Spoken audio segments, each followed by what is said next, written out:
Maligayang pagdating sa aming video presentation patungkol sa local history ng Gobernador Generoso Davao Oriental o mas kilala bilang Sigaboy.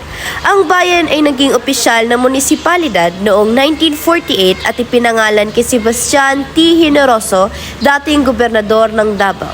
Tara, alamin natin ang kasaysayan nito.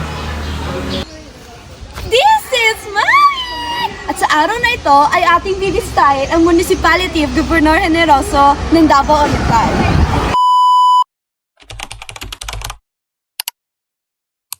Mula sa aming pinanggalingan, sinimulan namin ang aming paglalakbay patungo sa munisipalidad ng Gobernador Generoso.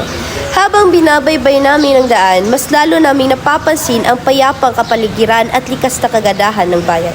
Isa sa mga lugar na aming nadaanan ay ang Tourist Information Center ng Gobernador Generoso.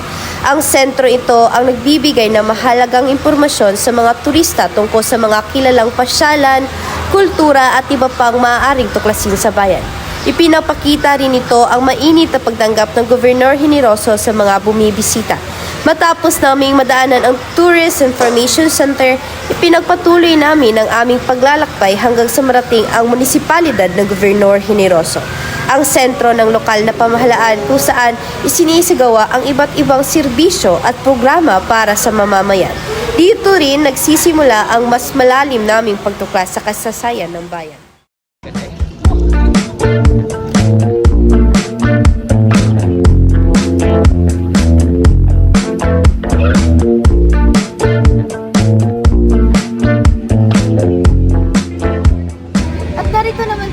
Sa Municipality of Gobernador Generoso.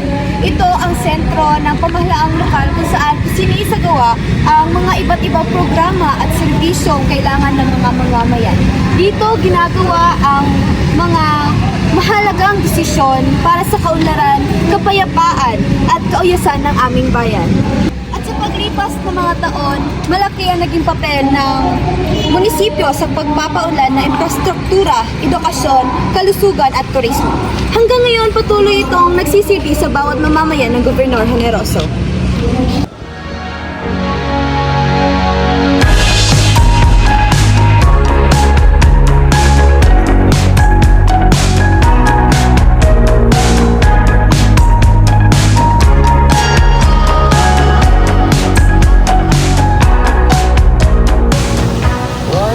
Narito tayo ngayon sa Davao Oriental Provincial Hospital ng Gobernador Generoso. Ang layunin nito ay may palapit ang serbisyong medikal sa mga mamamayan ng Gobernador Generoso upang hindi na nila kailangang pumiyahe sa mga malalayong ospital para sa pangunahing gamutan. Sa paglipas ng panahon, patuloy na umuunlad ang serbisyong pangkalusugan sa ating bayan mula sa isang maliit na ospital noon at mas marami na ngayong serbisyong medikal na kagamitan at mga health professional na nagsisilbi sa komunidad. Patuloy rin ito nagbibigay ng agarang pangangalaga at suporta sa kalusugan ng mga mamamayan. Ipinapakita ng Gobernador Generoso Municipal Hospital na ang pag-unlad ng isang bayan ay hindi lamang nasusukat sa mga gusali, kundi pati na rin sa kalidad ng serbisyong nabibigay nito sa kanyang mga mamamayan. At dito naman tayo sa Davao Oriental Provincial Hospital, Gobernador Generoso. Noon, ang serbisyo medikal sa bayan ay binibigay ng Velasco Clinic and Hospital. Noong 1990, itinatag ang Gobernador Generoso Municipal Hospital, na ngayon ay kilala bilang Davao Oriental Provincial Hospital, Gobernador Generoso, na patuloy nagsisilbi sa mga mamamayan.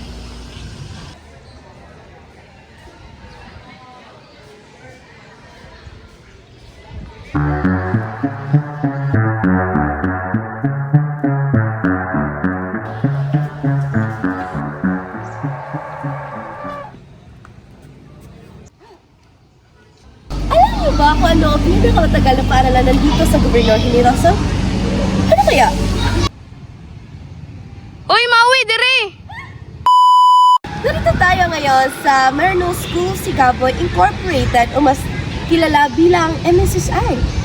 Isa ito sa mga pinakamatagal o pribadong paaralan ng Katoliko sa Gobernador Generoso. Nagsimula ang paaralan noong 1964 na pinangungunahan ni Father Michael Eagle.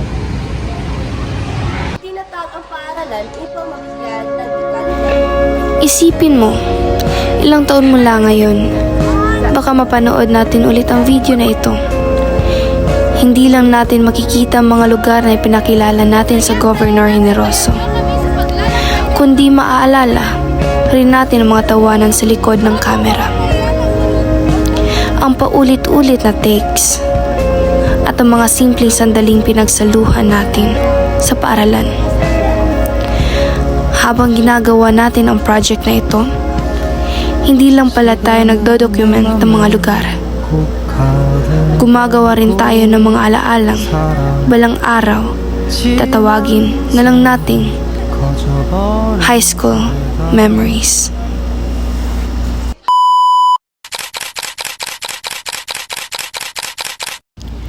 Ang DMF Mangas Inland Resort ay isa sa mga kilalang pasyalan sa bayan ng Governor Generoso, Davao Oriental. Isa itong lugar kung saan maaari magpahinga, magsaya at magtipo ng mga pamilya, magkakaibigan at iba pang mga bisita. Ipinapakita rin ng resort ang patuloy na pag-unlad ng turismo sa Governor Generoso, na kilala sa magagandang tanawin at iba pang mga pasyalan. At dito nagtatapos ang aming video presentation tungkol sa kasaysayan ng bayan ng Governor Generoso. Naway mas lalo nating pahalagahan ang mayamang kasaysayan, kultura at mga natatanging lugar na bumubuo sa ating bayan. Maraming salamat sa inyong panunood.